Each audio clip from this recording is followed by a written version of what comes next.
வணக்கம். திருமணத்தை பத்தி, ஜாதி மரத்தை பத்தி, சடங்குகளை பத்தி எல்லாம் என்னோட மக ஒரு இன்டர்வியூ கொடுத்திருக்காங்க. அதை பத்தி சில பேர் ஆதரவா கருத்து தெரிவிச்சிருக்காங்க, சில பேர் எதிர்ப்பா கருத்து தெரிவிச்சிருக்காங்க. எங்கிட்ட அதை பத்தி கருத்து கேட்டாங்க. நான் ஒரு ப்ரௌட் பெரியாரிஸ்ட். எனக்கு இந்த ஜாதி மதம் இந்த சடங்கு இதுல எல்லாம் எனக்கு உடன்பாடே இல்லை. அதே மாதிரி திருமணம் குறித்து எங்கிட்ட கேட்டாங்க. திருமணம் அப்படிங்கிறது ஒரு கட்டாயம் இல்லை, அது தனிநபர் விருப்பத்தை சார்ந்த விஷயம். திருமணம் செய்யறதாட்டும், ஒத்து வராட்டி டைவர்ஸ் பண்றதா இருந்தாலும் சரி, இல்ல தனியாவே வாழ்ந்துட்டு இருந்தாலும் சரி, திருமணம் இல்லாமயே நமக்கு ஒரு குழந்தை வேணும்னு ஆசைப்பட்டாலும் கூட இன்னைக்கு இருக்கிற மெடிக்கல் ஃபெசிலிட்டியில, மருத்துவத்துறையில் இருக்கிற இன்னைக்கு இருக்கிற டெவலப்மெண்ட்ல அதுக்கான வாய்ப்புகள் இருக்குது. அது சரியா அமையலாம், சரியா அமையாமலும் போலாம், பட் அதுக்கான வாய்ப்பு இருக்குது.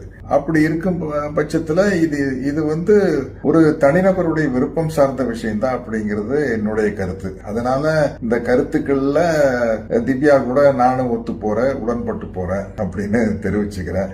நன்றி, வணக்கம்.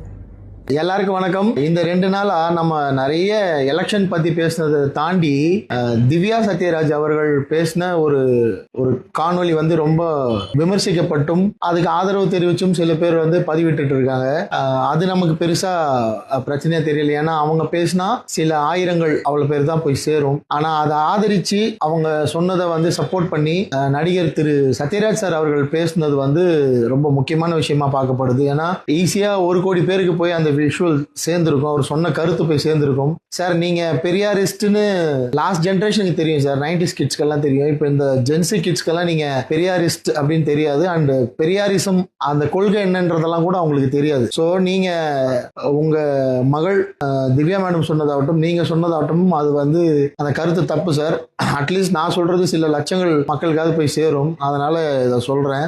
நீங்க 2 பேரும் சேர்ந்து சொன்னது என்னன்னா, லிவ் இன் ரிலேஷன்ஷிப் வாழ்றது தப்பு இல்லை, கல்யாணம் பண்ணிக்காம, அதாவது தாலி கட்டாம, மோதிரம் மாத்தாம, நிக்கா அப்படின்ற முறையில் இல்லாம, இந்த எந்த சடங்குகளும் இல்லாம, ஃபேமிலி இல்லாம, பெற்றோர்களோட சம்மதம் இல்லாம திருமணம் என்ற பந்தத்துல நீங்க வாழ்றது தப்பு இல்லை. திருமணம் சொல்ல முடியாது, அதை பிடிச்சவங்க கூட சேர்ந்து வாழ்ந்துக்கலாம், எப்பெல்லாம் யாரெல்லாம் பிடிக்குமோ அவங்க கூட சேர்ந்து வாழ்ந்துக்கலாம், அது தப்பு இல்லை அப்படின்னு ஒரு கருத்து.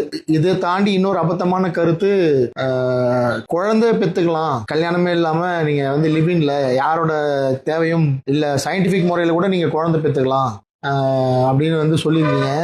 லீகலைஸ்டு முறைப்படி இல்லாம குழந்தை பெற்றுக்கிறதுக்கு உங்களை மாதிரி ஆட்களால முடியும். ஏன்னா குறைஞ்சது பேங்க் பேலன்ஸாவே உங்ககிட்ட மினிமம் பேங்க் பேலன்ஸாவே ஒரு 25 crores இருக்கும், உங்களுக்கான சொத்து வளங்கள் இருக்கும், நிறைய இருக்கும். அதனால ஒரு குழந்தைய பெற்று நீங்க யாரோட ஆதரவும் இல்லாம, எந்த சப்போர்ட் இல்லாம, ஒரு 3 மேடு 4